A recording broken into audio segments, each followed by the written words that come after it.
anybody that has had some kind of trauma in your life, you have to deal with it head on. You can't bury it. And counseling isn't enough. Take a deep breath, take a step back, and usually when it looks like a failure, you're about to explode in some way.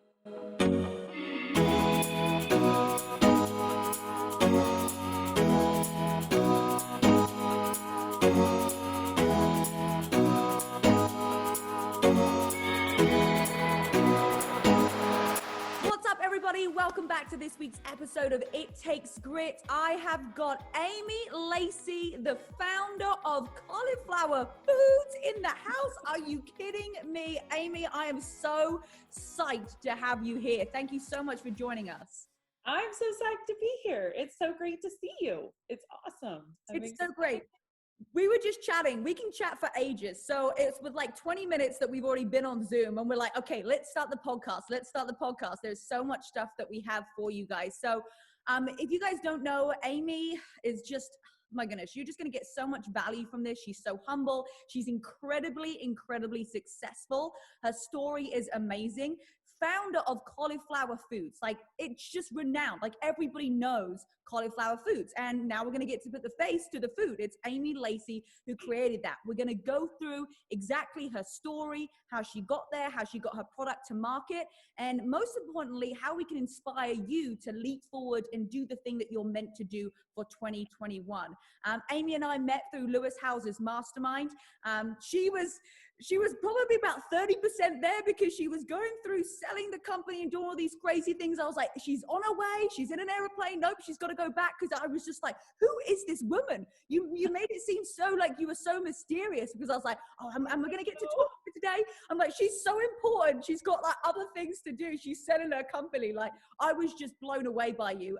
So I'm really excited to have you share your story about how you got to where you are. So talk me through a little bit about where you're from, and, you know, you can speak for, 10 minutes about your story, about like how you got to where you are to this position today. Sure. Well, let's see. I was born and raised in Northern California. And, when I first started talking on podcasts and interviews, I didn't put this part of my story in, but then I realized after meeting a lot of people that it's a really important part of the story, because I think it's what gave me grit and scrappiness and the ability to persevere and no to me is next opportunity. And I think I learned this as a child.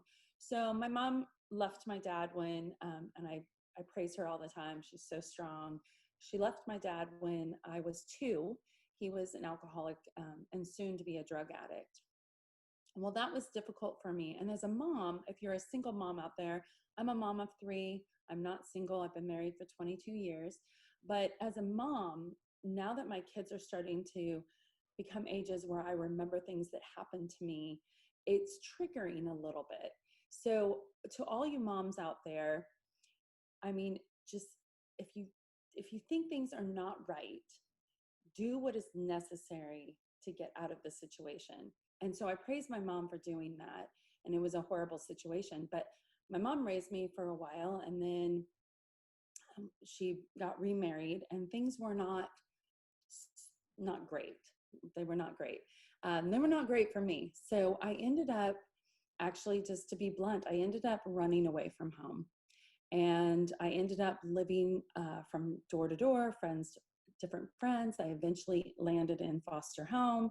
I had a lot of problems with the rejection that I felt from my father. Like I didn't feel accepted. I knew that he had some issues, but I internalized them. Many times he would say he was going to come pick me up. He never showed up. So when my mom remarried, it was like, I just had my mom. It was just my mom and I, and all of a sudden somebody took my mom away, and I rebelled against that. So long story short, it took me about 2 years to get back around to my family and to be part of their lives and really appreciate my stepfather and appreciate what he was bringing to our family. But during that time, some really horrible things happened to me. And I always used to blame myself because I put myself into situations that, were doors open for some really bad things to happen. So one night I was it's so hard to talk about, but I was molested, and I was 12 years old. And it was not a story that I'm going to go into detail about, but it was a story where I just remember thinking, how have I gotten here? Nobody cares about me. What do I do? I'm so alone. And so I look back on that story now that I have a 12-year-old, and I think, wow, their life is so much different. And I know back then that it was like, it gave me some kind of internal strength to be able to go through the things I've gone through over the last few years running this business. So I start with that story. Okay, let's fast forward. I'm married. I have kids.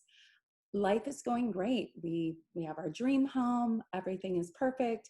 One day I wake up and I am not doing well. I can't walk. I've basically been diagnosed with an autoimmune. Okay, so this is why I think it's so important to tell the story. Now that I've studied autoimmune and inflammation, I never added that trauma that I had occurred to me at the age of 12 in my story, but never could quite overcome lupus and autoimmune until I faced that story. Because what happened was trauma built up over the years. I'm 50 years old.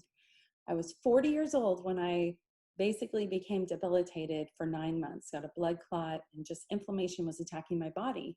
My kids were a trigger for me. They started growing up a little bit, and I was like, wow, this is the age when things started happening to me.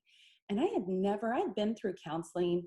Like I said, I'd been in a foster home. My mom was very adamant about me going into counseling. I spent some time living on a farm, which really turned my life around.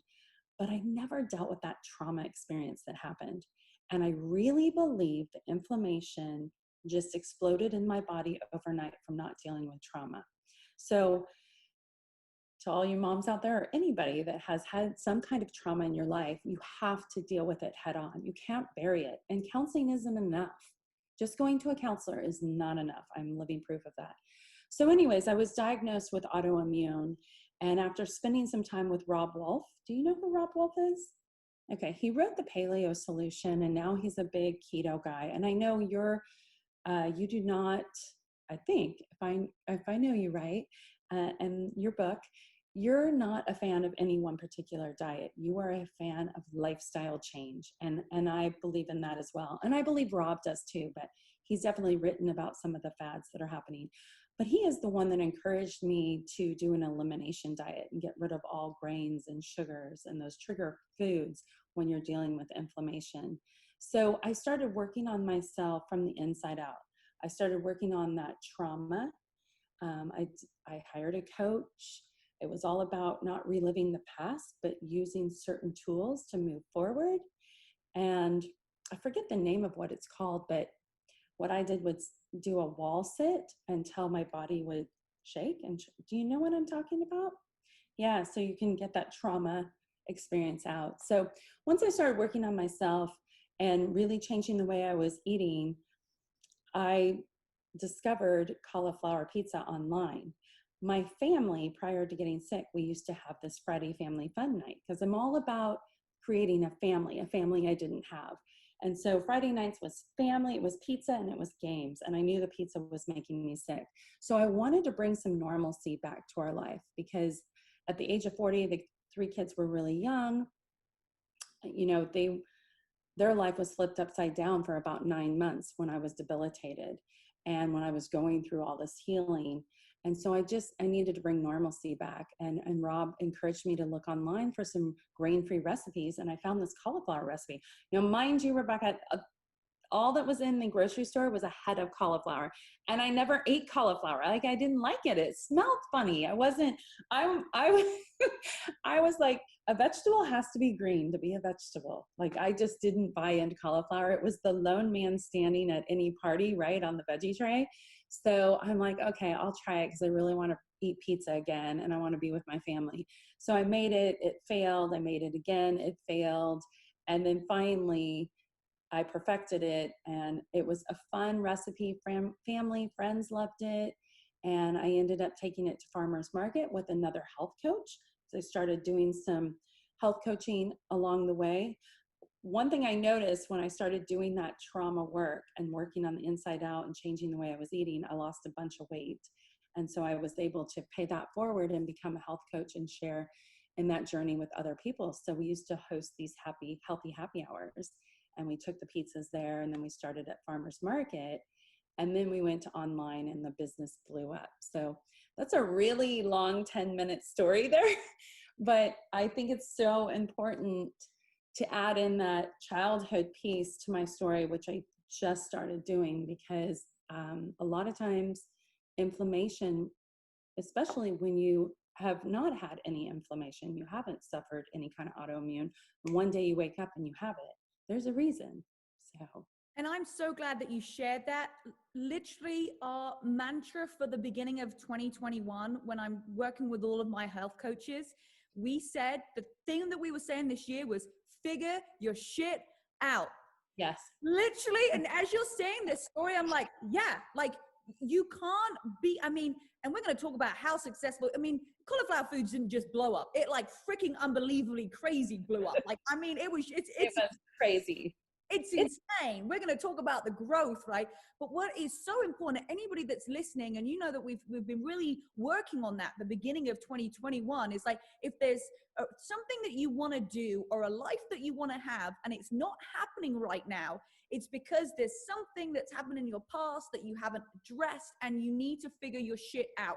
And so I think so many people go, okay, great, I need to figure my shit out. What's the first step? What does somebody do when they're like, I know I had this trauma when, you know, I was a child? Because what's so interesting is that we're finding out that more and more people have experienced the same thing. They're like, they couldn't believe that, oh my goodness, I've been the only one that's been molested, or I was the only one that was sexually abused. And you're like, oh my goodness, it's more than you think, which is scary, but also great that we're able to support each other. So where does somebody go, first of all, when they're like, hey, whatever shit that they've got going on, I know I've got shit, but how do I help? How do I not fix myself, but how do I grow into the person I want to be?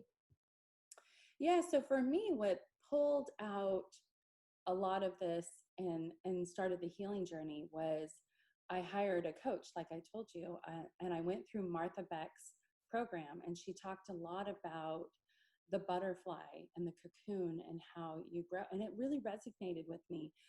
Excuse me, but it wasn't until I was at a retreat where it was 10 women, and I felt compelled to tell the story of what happened at the age of 12 in detail.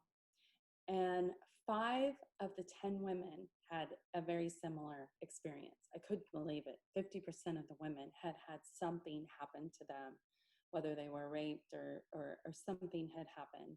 And I always thought I always blamed myself, and I always thought I was very unique, and I didn't want to share because I was embarrassed, and I felt like I had put myself in that position, and I was humiliated. And here I am sitting with these women who are very successful women, and half of them have had some kind of experience like that. I couldn't believe it. So it kind of opened the door and gave me validity. It validated what I was feeling, and it allowed me to start the healing process. And I'm sad that I needed that validation. I wish I could have just had it within, but I didn't. And then I started doing the hard work of working on myself internally. And I realized, like, the weight that I've held on and the illness, that's all just stuffing it in and not dealing with it head on. So that's how I started. So I don't think the years of counseling helped me. I think the mind coaching helped me. The ways of how to move forward, not rehearsing the stories backwards, not going back through, well, how did that make you feel? Well, what happened next? I mean, that's important, but I think you need the tools on how to go forward.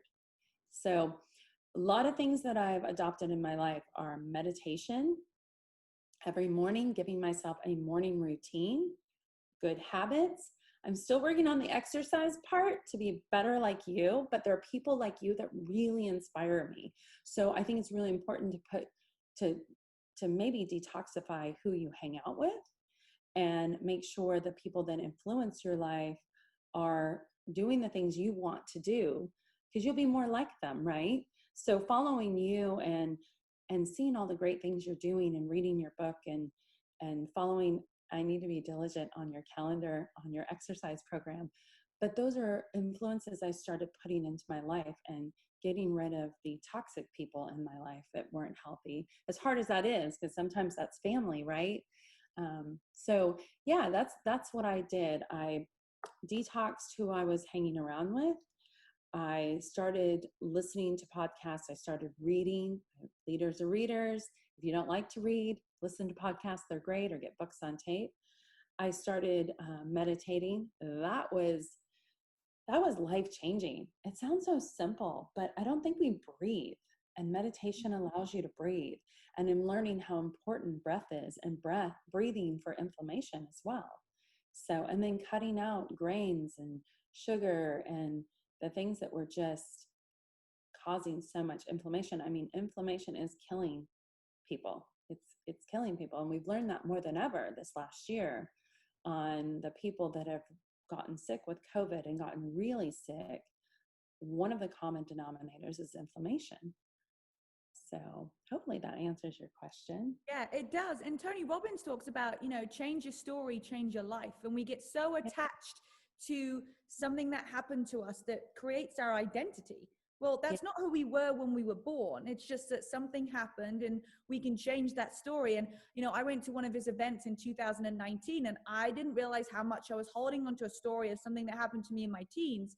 And I was like, wow. And I was just like, oh my goodness, I used it as significance. It made me feel important. It gave me a reason sometimes to misbehave.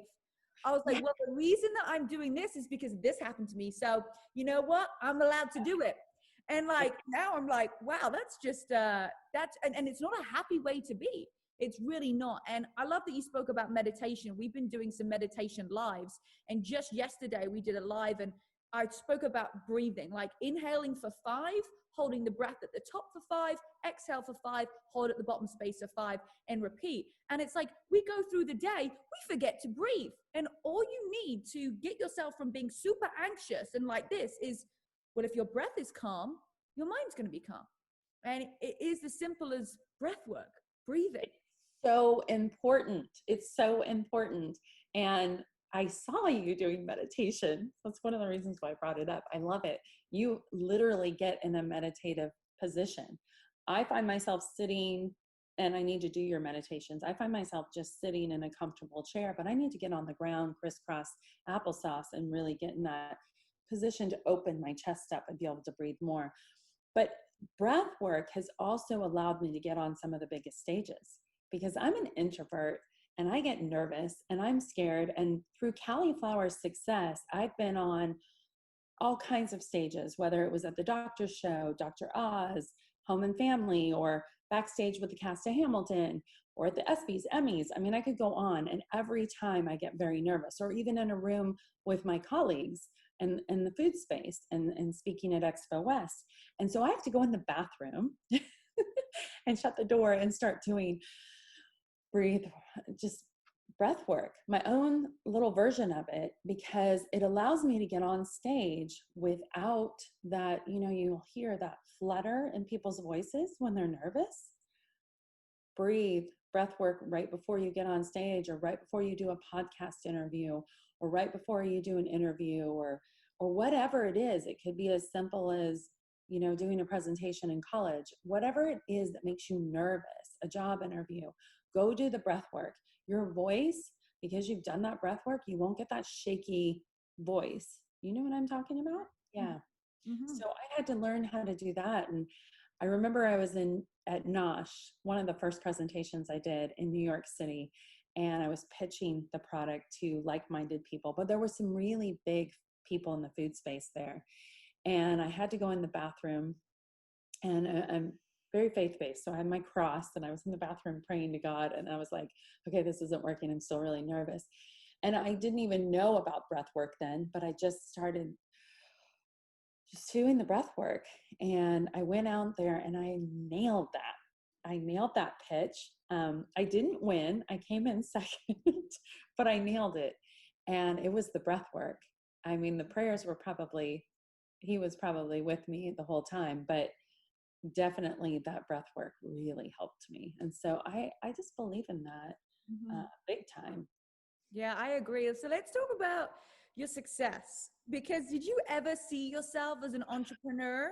Like, I I did. I have been in the past. A lot of people don't know what I've done in the past. So I've tinkered with being an entrepreneur. I always worked. So even after when I got sent to that farm, I milked cows. That's not very glamorous, but it was tough love work. And then when I came back and I had, like you said, got my shit together as a teenager, I started babysitting and teaching swimming lessons. And then I worked at a clothing store. And then I found the best job ever was waiting tables at Sierra Nevada Brewery. That my hometown is where Sierra Nevada was born. So I got to wait tables, give tours of the brewery.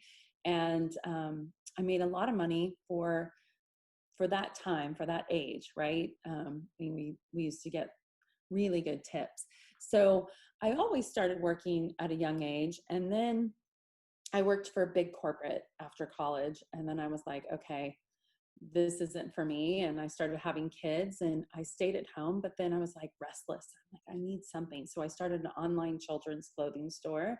And then after that, I got into medical lasers. And my husband's family is from New Zealand. My kids have dual citizenship. So I know, I always listen to your accent and I'm like, I know you're not a Kiwi, but still I love the accents. Anyways, so I started partnering with his cousin in New Zealand, and we brought these medical lasers that were developed in the United States over to New Zealand.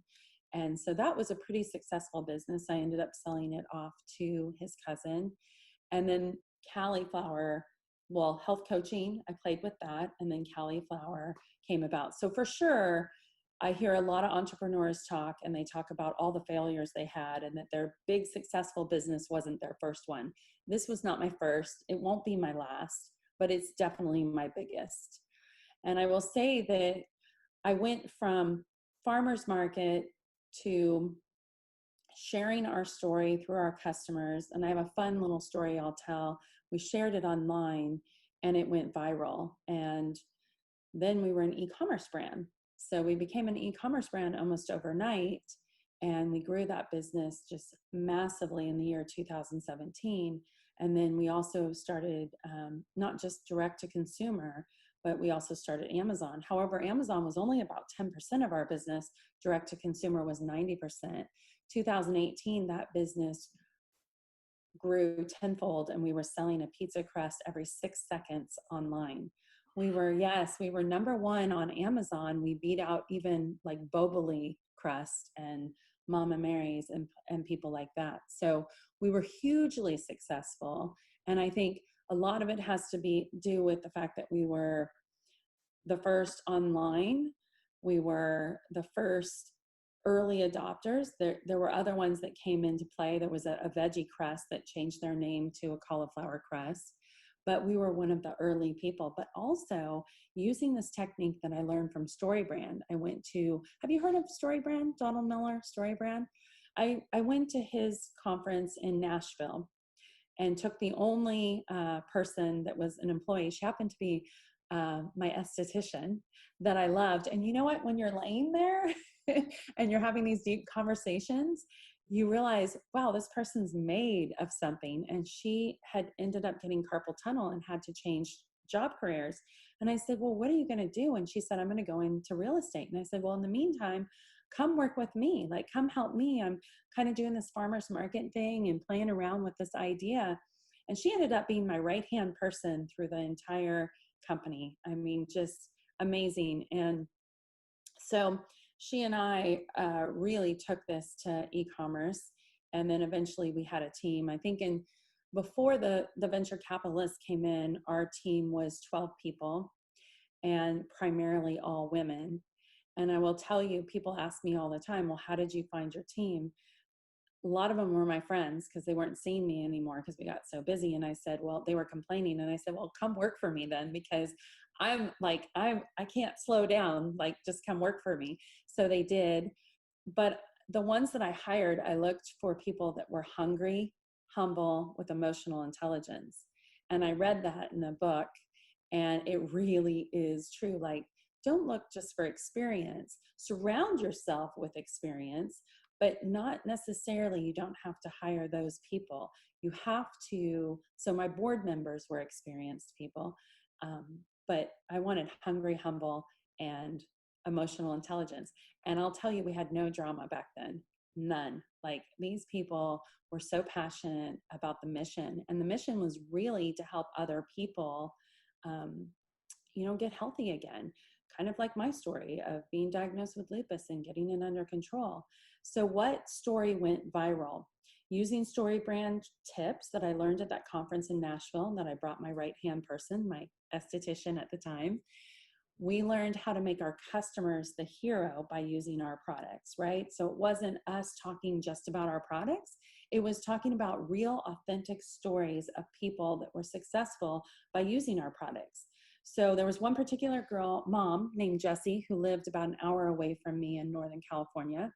When I was health coaching, she also was part of this program. And her daughter, Kenzie, was nonverbal autistic. And so the doctor had put her daughter on a low carb diet. And there's been studies shown with autism that low carbs really help. And so she was nonverbal, couldn't go to a regular school. So I said, sure, Jessie, we'll send you crests. We sent her crests for about 7 months. Didn't talk to her, just kept sending her crests. 7 months later, she gave me a call and she said, Amy, come up to where we are. I want you to see Kenzie. And so I went up there and Kenzie was talking. She was verbal again, and she was getting ready to be able to go to preschool. And what was even a bigger shocker is that Jessie at the time had been eating with Kenzie. The only way she could get Kenzie to eat was to sit down and eat alongside of her. And she had to eat the same thing Kenzie was eating to get Kenzie to eat this low carb diet. And our crests were part of that diet for 1 to 2 meals a day. She used them for sandwiches and breakfast and so forth.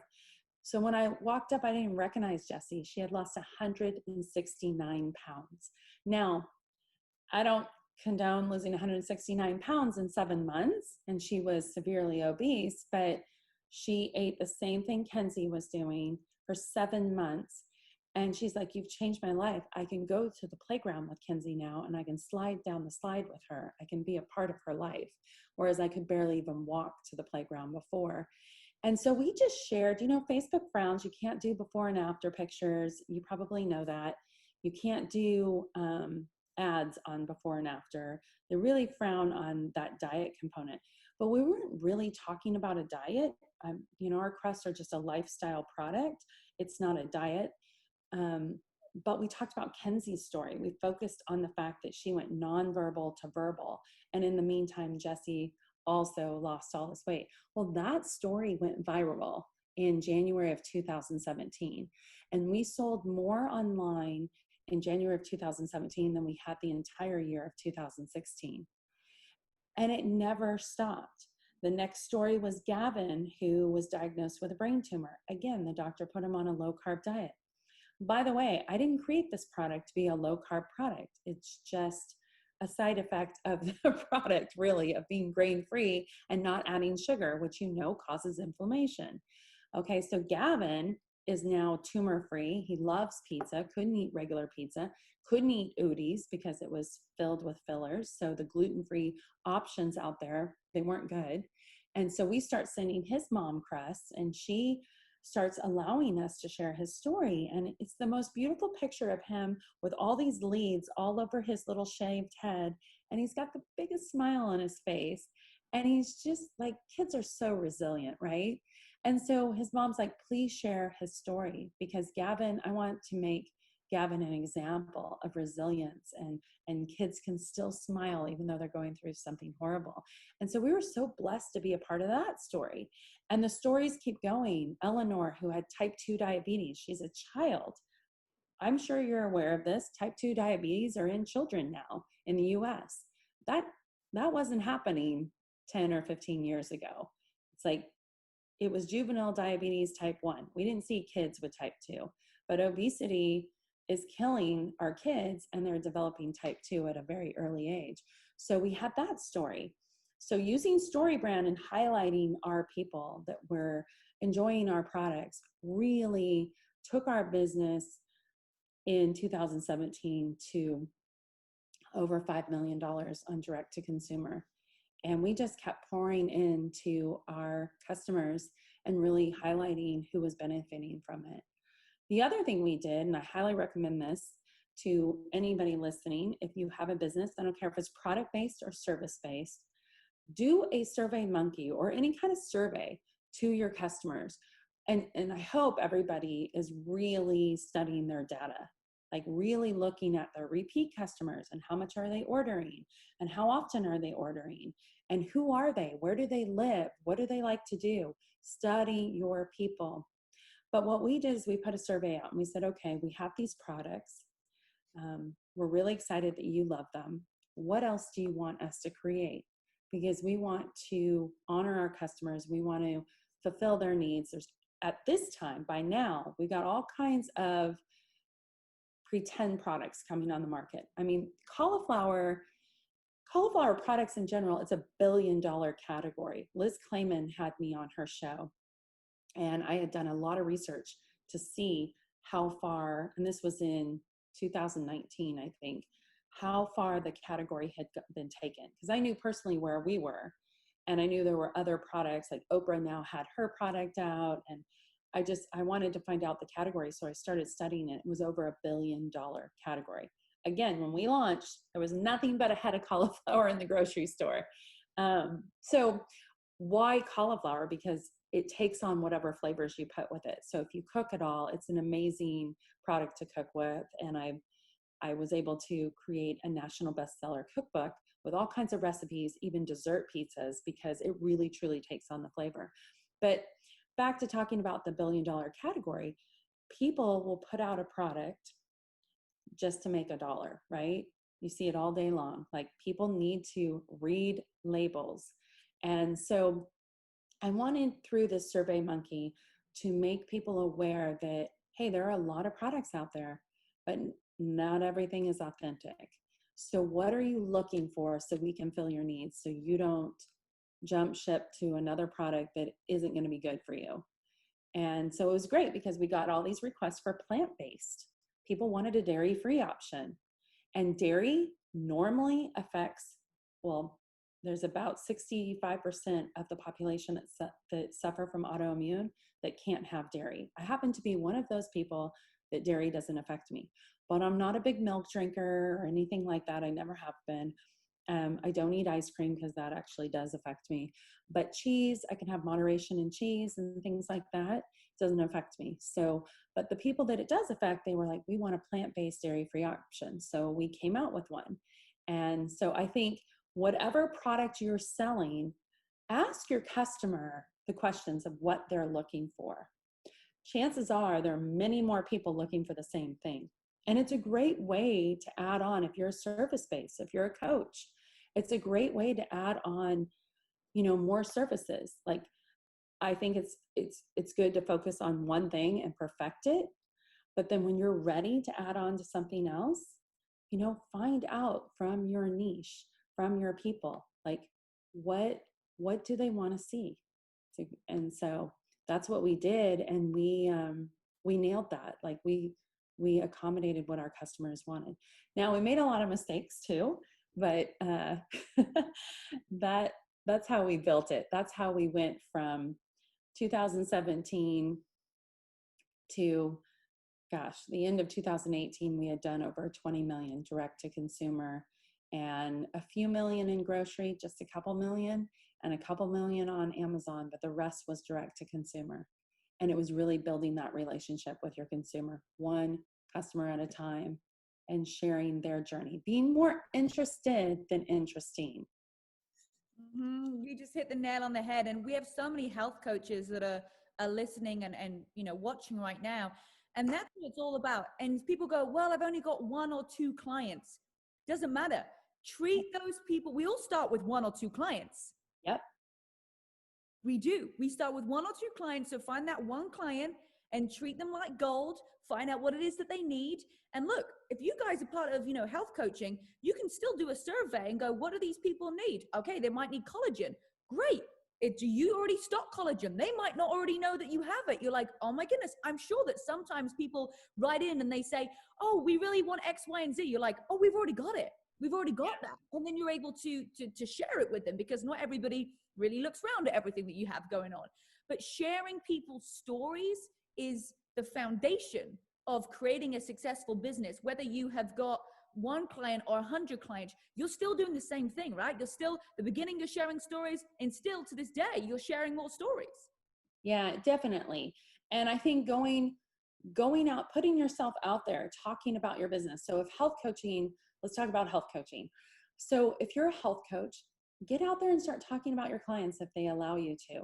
Talk about your one client. Like we talked about Jessie forever. I mean, Jessie was our girl. She was our poster child. I remember she was like, I had to ask her if we could post her story. And she was like, I want to be the Jared of Subway, but without the stuff that came along with Jared, then he did the bad stuff. And I'm like, okay, you can be the Jessie of Califlour Foods for a while. But, you know, we shared that story over and over, and we kept sharing stories. But the other thing you can do with health coaches too is highlight, there might be a health coach that specializes in something that you don't do. Highlight other health coaches. Like we love highlighting other products. I mean, it has to fall in lines with what our value system, but highlight other people. Don't make it about yourself. The interesting thing about that is if you can highlight other health coaches, if you can highlight your 1 or 2 clients or your 100 or your 1,000 people, you don't have to pitch yourself. They're going to find you. They're going to find you. They're going to want to find you because you're not going to make it all about you. And there's going to be an opportunity that you're going to be able to talk about what you do. There will be. So take a deep breath. Don't think about how am I going to pitch myself? Think about how you're going to honor the people that you already serve. And if you don't serve anyone, start serving somebody, and highlight the people that are in your industry that are like-minded, that you believe in, that maybe have taught you something, because that comes back tenfold. I really believe that. Mm-hmm. So to close us out, what is up for you next in 2021? I mean, like, what was your end sales for 2020? How did you do? Oh, so I can't tell you our exact sales because now I've got venture capitalists, 2 different ones in there, and they know I'm doing a lot of interviews. I'm still the face of the brand. I'm still on the box. My picture's on the box. By the way, that wasn't my idea, but it's there. Anyways, I can tell you that we've gone global with Whole Foods, where we just had our Walmart meeting yesterday. We're expanding in there. We love filling different people's needs. So it's amazing that the grocery stores that you wouldn't think, so Whole Foods and Walmart are 2 very different grocery stores, right? You think our product would just do fabulous in Whole Foods. Those are our people. But Walmart is seeing that, no, we have customers in here that care too. And they've done a low carb set. They've done a healthier for you set. And I love that they're doing that. And we're a big presence in that set. So our goal is to be everywhere in every grocery store, keep doing our e-commerce thing. I've taken a lot of steps back, and I'm doing mentoring. I'm doing a lot of podcasts. I'm in a lot of business meetings. I love helping other women start their business. I have on my calendar, it's pretty full right now, but if you DM me, I answer all my own social media DMs. I need a social media manager, by the way. But Clubhouse is starting to get crazy. On my personal, not Califlour, they have a social media team. So don't go to Califlour. You can go to Califlour and follow them for sure. I'm still a part of that company. I still own a part of that company. So follow them. But if you DM me personally, I will reach back to you. I love helping female founders take it to the next level. I'm working on myself too. I'm working on getting back in shape. I let 2020 kicked my butt personally. I let it, like so many of us did, not you, not your people. You've been a solution for so many in 2020. So I thank you. I think that you've been awesome and definitely have helped me. But 2020 was rough. It was rough. I had been going. I'd been on like 59 trips in 2019, PR trips where I was doing some amazing things and meeting amazing people. And then 2020, it just at a halt. Matter of fact, I was at Expo West and I got the call saying they're going to cancel it. And I was already down there, and we spent all this money on a new booth and we never got to showcase it. And I never got to be a part of that food show. And I love being a part of events. So I kind of went into a depression, and I focused a lot on family, and I thought, okay, I know what I need to do. I need to do some mindset things again. I need to work on myself again. And now I'm out there talking to people and just loving being on people's podcasts and promoting people, and people are sending me a lot of products. And if I love them, I showcase them. And that's what I'm doing personally. And of course, representing Califlour Foods still. The business has exploded in grocery. That's what I can say about it. It's exploded. We've launched entrees. We're getting ready to launch more topped pizzas. We have over 19 products. We'll have over 24 by the end of the year. And it's just blowing up. And they're doing an amazing job. That team is doing an amazing job of keeping the product authentic, because it's hard to scale and keep that product healthy and still keep it cost effective. And we purchased our own plant. We now are no longer co-packed. We own our own manufacturing plant, so we can control the ingredients better. So yeah, that's what we're doing. Well, you know what? You say that you haven't had a great 2020, but I know. Well, you are so inspirational, and I just look at you and I just think, wow, you're just incredible, and how humble you are. It is incredible how humble that you are, everything that you bring to the table. So I'm just so grateful for you. And where's the best place that people can find you? Obviously you spoke about your book as well. Yeah, so I wrote a book called Cali'flour Kitchen, which is 125 recipes. We're using cauliflower as the base, but I'm telling you, there's recipes on there that you can sneak vegetables into a non-loving vegetable lover or non-loving vegetable person, and you will not be able to tell there's a veggie in there. So get the book. It's sold at any place that books are sold, Cali'flour Kitchen. And then that was definitely something I did. It's just from my heart. And then let's see, Califlour Foods. It's spelled like California because that's where we originated. So Califlour, Califlour, foods.com. So flour, we called it the new white flour. So we were replacing cauliflower with traditional white flour. So Califlour Foods. And then if you want to reach out to me personally, it's Hey Amy Lacey, because somebody already took Amy Lacey. A news anchor has the name Amy Lacey. So it's Hey Amy Lacey, Hey. I'm on Instagram. You can reach out to me at hello@heyamylacey.com. I'd love to connect with you. I do have those free spots, which are free consultations, just to see what people need, if they need help on anything. I have a couple team members that help me personally. So we're here to serve and see where 2021 goes. That's amazing. My goodness, so much value for someone who's been so incredibly successful. And it's important what you said. It's this wasn't my first run.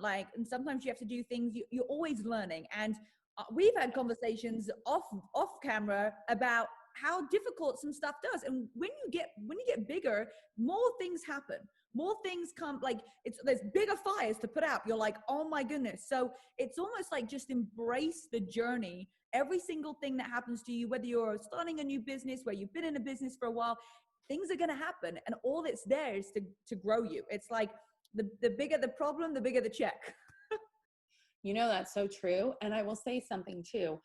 Every time we had a failure, and I say in 2018, if you put monetary on the failures, I cost the company $1 million with a mistake that I made. We don't have time to go into all that mistake, but I will tell you that I own the mistake, that I was very authentic with a letter that went out to my community. And I think at the time we had about 500,000 email lists. Grow your email list. Side note, get an email list if you don't have one, and grow it. It's a great way to connect with people, and you own that IP, whereas you don't own it on social media. And to change the algorithm, you never know. So own your email list. So I sent an email out to our community. I thought our sales were going to tank, and instead they exploded. And people said, we're buying the product today because we support you. Thank you for being truthful. Thank you for letting us know. I mean, small story short, the macros were wrong on the packaging. I was the final person to sign off on the packaging. We had, I'm not even kidding, it was a couple $100,000 worth of packaging, more than that actually, and it was all wrong. And a customer pointed it out to us, and we had to come clean. Yeah, I messed up. We were going so fast, I didn't look at it closely enough, but we exploded after that. But we had to come clean. We didn't make excuses. We didn't try to hide it. We didn't cover it up. We came clean with it. So yeah, grow your email list, be authentic. And I could keep talking. I know, but I know too that it's like, you feel like it's such a big problem, but like, think about that. Like, you could think about it as a problem, or it's just like, oh, that was a learning experience, an expensive learning experience. But you know what? It's just like, this is what happens. And you look at someone from the outside, like, oh my goodness, all this stuff has been put together, and everything just must be roses and beautiful, right? But it's not. We all go through, whether you're starting off right at the beginning or whether you've been there for a couple of years or maybe 10 years, you're going to find that throughout the journey, there's going to be ups and downs. But if you're committed, because you are committed to your customers, you're like, I'm committed to helping people feel good and feel better. And that's the same with me. So, I mean, the other day, the first live of 2021, I'm now changing over from doing a live streaming through a camera now onto my mobile phone. And on your iPhone, you have to take off so that it goes like from one way to the other, right? The unlock thing. So I get my camera, it's all set up, it's going horizontal, and I press play, and all of a sudden it's portrait. I'm like, oh my goodness, it's portrait. Why is it portrait? Now, this link I'd sent out to my massive email list all over social media. The first we're ready to go, and you can't flip it back. So I had to restart it with a new link. And it took me about 5 minutes to reduplicate it. And I was like, oh my goodness, I had literally hundreds of people waiting. And I'm like, in the past, I would have been like, oh my God, that's it. I was like, there's nothing I can do about it. It's how I react to it. So I'm just going to be calm, and I'm going to do that, and no problem. Same thing just happened. We did our first inner transformation call, and I hadn't upgraded the Zoom account to over 100 people.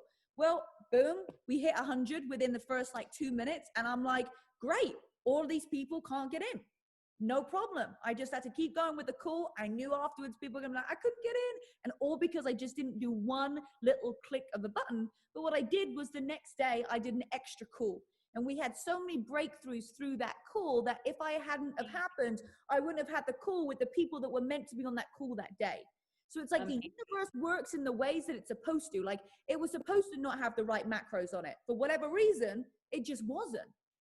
Yeah, I really believe that. I really believe that. And there's so many stories I could tell you about that. And so many times where I thought, this is it. This is the end. I've ruined this business. I mean, just like crazy stories. Like our original, I'll tell you this one little blurb and then we'll end it. Our original co-packer got shut down by the health department. He had a lot of products, and it was another product in another room, but it affected our business. So, and we had like 1,200 orders. We were early. It was early when we were successful. So we rented kitchens all over Northern California.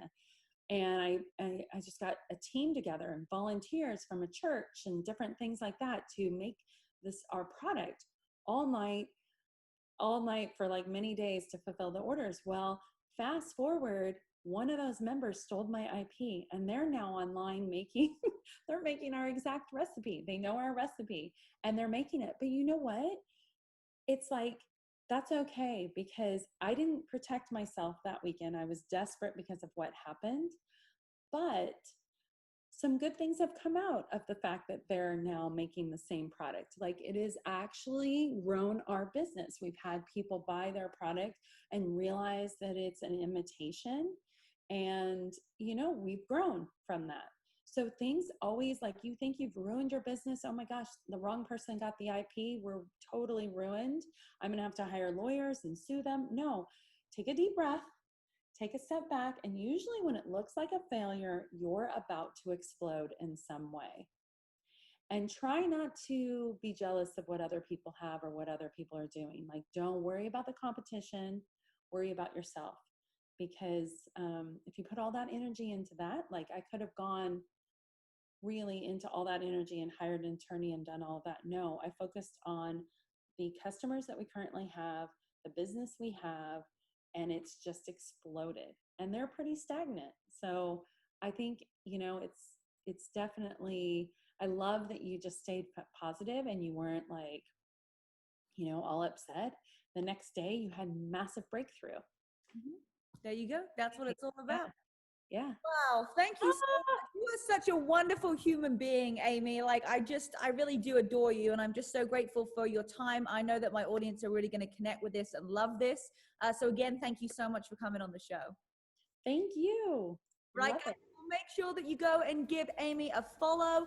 Go get her book. I'm going to put all of the details in the description below. Thank you so much for watching. Make sure that you leave us a review on your favorite places to watch. And I will see you guys next week. Bye.